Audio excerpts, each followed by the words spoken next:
तो फिलहाल ये तस्वीरें इस वक्त आप देख सकते हैं डोडा में जिस तरीके से एनकाउंटर हुआ, मुठभेड़ हुई, उसमें 5 भारतीय सेना के जवान शहीद हुए हैं। उन्हें यहाँ पर श्रद्धांजलि दी जा रही है। ये तस्वीर श्रीनगर से हम आपको दिखा रहे हैं।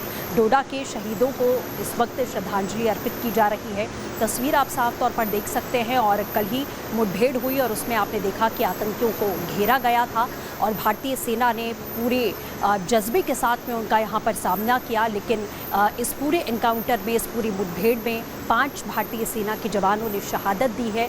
इसी के साथ जम्मू कश्मीर के आपको बता दें एक पुलिस के भी जवान वो भी जख्मी हुए हैं। और जम्मू से ये तस्वीरें निकलकर सामने आ रही हैं जो आप देख सकते हैं कि भारतीय सेना के शूरवीरों को श्रद्धांजलि अर्पित की जा रही है जिन्होंने आतंकियों को घेरा, उन्हें पकड़ने की पूरी कोशिश की और इसी के साथ में वो शहीद हुए हैं। भारत की भूमि को किस तरीके से उसकी रक्षा करते हुए और देश की रक्षा करते हुए इन्होंने शहादत दी है, जिसकी तस्वीर हम आपको इस वक्त दिखा रहे हैं। जम्मू में शहीदों को श्रद्धांजलि देते हुए ये तस्वीरें हमारे सामने हैं। आप देख रहे हैं कि पिछले कुछ दिनों से खास तौर पर जम्मू के कुछ इलाकों में जंगलों का सहारा लेकर जो आतंकी हैं पाकिस्तान के इशारे पर वो लगातार घाटी को दहलाने की कोशिश कर रहे हैं। लेकिन भारतीय सेना के जो शूरवीर हैं वो भी लगातार उन्हें मुंहतोड़ जवाब दे रहे हैं। तो डोडा के शहीदों को श्रद्धांजलि दी जा रही है। जम्मू से ये तस्वीरें सामने आ रही हैं। आपको बता दें कि इसके पहले लगभग 1.5 महीने में 10 से 15 आतंकवादियों को ढेर किया गया है और यही खींच है कि लगातार भारत का रुख कर रहे हैं, भारतीय सीमा में घुसपैठ की कोशिश कर रहे हैं। जिन जंगलों से घुसने की कोशिश की जा रही थी आतंकवादियों के द्वारा, उनकी संख्या 30 से 40 बताई जा रही है और उस जगह तक पहुंच पाना भी बेहद मुश्किल है। वहां पर सेना के जवानों ने न केवल अपना शौर्य दिखाया बल्कि त्याग भी किया। 5 जवान शहीद हो गए हैं, श्रद्धांजलि दी जा रही है। जम्मू में ये श्रद्धांजलि दी जा रही है और पिछले कुछ वक्त से देखने को मिल रहा है कि श्रीनगर के बाद अब जम्मू की तरफ आतंकियों ने घुसपैठ करनी ज़्यादा शुरू कर दी है। उसके पहले कैरन सेक्टर में भी हमने देखा था कि आतंकियों के साथ मुठभेड़ हुई थी, लेकिन उस मुठभेड़ में 3 आतंकियों को मार गिराया गया था। पाकिस्तानी चीज़ें उनके पास से बरामद हुई थी जो ये कहने के लिए पर्याप्त थी कि आतंकवादी आखिरकार आए कहाँ से हैं, घुसपैठ कहाँ से हुई है। लेकिन एक बार फिर से इसी तरीके से घुसपैठ की कोशिश की जा रही थी। हालांकि घुसपैठ नहीं की गई, लेकिन इस दौरान शहीद हो गए हैं हमारे 5 शूरवीर। तो उससे पहले कैप्टन ब्रजेश थापा की मां से जब बातचीत हुई, उन्होंने क्या कुछ कहा वो भी हमने आपको सुनाया था। उन्होंने कहा कि अगर मेरा बेटा देश के लिए नहीं लड़ेगा तो फिर देश की रक्षा कौन करेगा। और उनकी हिम्मत वाली वो तस्वीरें भी हमने आपको दिखाई थी। ये तस्वीर आप देख रहे हैं जहां पर श्रद्धांजलि अर्पित की जा रही है, नमन किया जा रहा है। 5 शहीदों को श्रद्धांजलि दी जा रही है। इससे पहले अगर जम्मू की ही बात कर लें तो 78 दिनों में कुल 11 घटनाएं सामने आ चुकी हैं। वहीं 34 दिनों की बात करें तो सिर्फ डोडा से ही 5 ऐसी घटनाएं आतंकी हमलों की सामने आ चुकी हैं और मुठभेड़ होती है। मुठभेड़ में जवाबी लगातार कार्रवाई की जा रही थी सुरक्षा बलों द्वारा और इस दौरान 5 जवानों की शहीद, कैप्टन समेत 5 जवानों के शहीद होने की खबर और जाबाज शूरवीरों को श्रद्धांजलि दी जा रही है, जिसकी ये तस्वीरें आप देख रहे हैं। अपने शौर्य, अपने पराक्रम से उन्होंने रक्षा की देश की और ये तस्वीरें श्रद्धांजलि जहां उन्हें दी जा रही है। तो लगातार जम्मू कश्मीर से घुसपैठ को नाकाम किया जा रहा है। सेना अपना शौर्य दिखा रही है और आतंकियों की घुसपैठ को रोक रही है। लेकिन इन सब के बीच डीजीपी ने बताया है कि आखिरकार घुसपैठ कौन कर रहा है और ये आतंकवादी कौन है।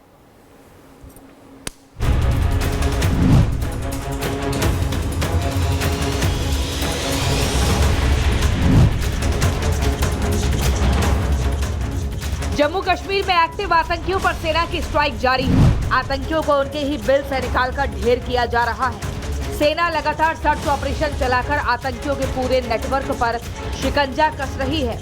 जम्मू कश्मीर को दहलाने की कोशिश कर रहे आतंकियों पर एक्शन ले रही है। लेकिन सवाल है कि आखिर आतंकियों ने जम्मू कश्मीर में इतना बड़ा नेटवर्क कैसे बनाया, कैसे आतंकी सेना से बचकर लगातार एक के बाद एक हमला कर रहे हैं।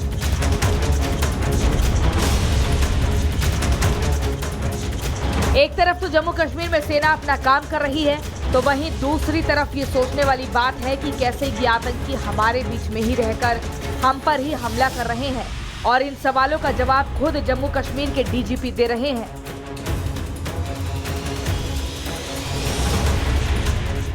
Many may argue that it is the fear of the state that kept the people inside. But believe me, it is not the full truth. The full truth is Pakistan successfully came to infiltrate all important aspects of our civil society. Thanks to the regional so-called mainstream politics in the valley, there is overwhelming evidence to show that many had honed the art of running with the hare and hunting with the hound to a near science that left both the common men and the security men bewildered, frightened and confused. Visiting homes of killed terrorists and expressing sympathy in public became the new normal. While elimination of new recruits to terrorism was allowed and tacitly encouraged, those who facilitated the recruitment, arranged finances, were never investigated. And it was forbidden to even go near Jamaat-e-Islami that provided the religious and ideological justification to the perfidies of the terrorists and the Buriyat. Jammu Kashmir के DGP are स्वान की बातों से तो ये साफ हो गया है कि कैसे आतंकियों ने जम्मू कश्मीर में अपने पैर जमा रखे हैं और आतंकियों के पैर जमाने में लोकल राजनीतिक लोगों का हाथ शामिल है, जिन्होंने अपना वोट बढ़ाने के लिए आतंकवादियों का साथ दिया। जम्मू संभाग में लगातार हो रही बड़ी आतंकी घटनाओं के बीच डीजीपी स्वाइन ने कहा है कि जम्मू कश्मीर के क्षेत्रीय राजनीतिक दलों का रवैया आतंकवाद के लिए जिम्मेवार है और यही कारण है कि जम्मू कश्मीर के बड़े भूभाग में आतंकवाद और पाकिस्तानी आतंकी अपने आप को ढालने में सफल रहे। सुरक्षा बलों की तरफ से कोशिश की गई कि आतंक को मिटाया जाए, लेकिन क्षेत्रीय राजनीतिक दलों के रवैये की वजह से और जिस तरह से जमात को लगातार सपोर्ट मिला, उससे पाकिस्तानी आतंकी और उनका आतंकवाद जम्मू के हर जगह पर पसरने में कामयाब रहा। एक तरफ मददगार तो दूसरी तरफ जम्मू का इलाका। पिछले दिनों जो भी आतंकी घटनाएं हुई हैं वो जम्मू में ही हुई हैं। इसके पीछे सोची समझी साजिश और रणनीति है। पीओके का एक हिस्सा पील पंजाल से जुड़ा हुआ है। पीओके से जम्मू के इन इलाकों में घुसपैठ आसान हो जाता है। ये इलाके घने जंगलों से ढके हुए हैं। जंगल इतना घना है कि यहाँ सेना की गाड़ियाँ पहुँच नहीं पाती। कई ऐसी जगह है जहाँ रोशनी नहीं आती। इस तरह का पथरीला इलाका है और यहाँ पे पथरीले इलाके में चुनौतियां जो हैं वो सुरक्षा बलों के लिए काफ़ी ज़्यादा बढ़ जाती हैं, क्योंकि आतंकी इस इलाके का इस्तेमाल छिपने के लिए यहाँ पर करते हैं। क्योंकि जैसे ही आप इस इलाके में देखेंगे तो कहीं भी आतंकी यहाँ पर आड़ लेकर छिप सकते हैं और जैसे ही आतंकी यहाँ पर आड़ लेकर छिप जाते हैं तो सुरक्षा बलों के लिए बिल्कुल मुश्किल हो जाता है, क्योंकि यहाँ पर आप पहाड़ों में बिल्कुल आड़ लेकर अंदर तक जा सकते हैं और उसके बाद आप सुरक्षा बलों के लिए बिल्कुल भी विजिबल नहीं होते।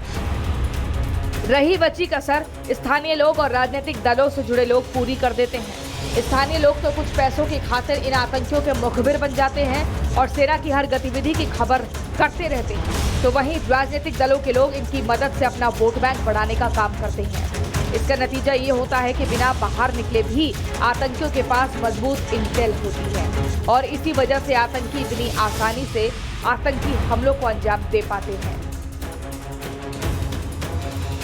Bureau report, Republic Bharat.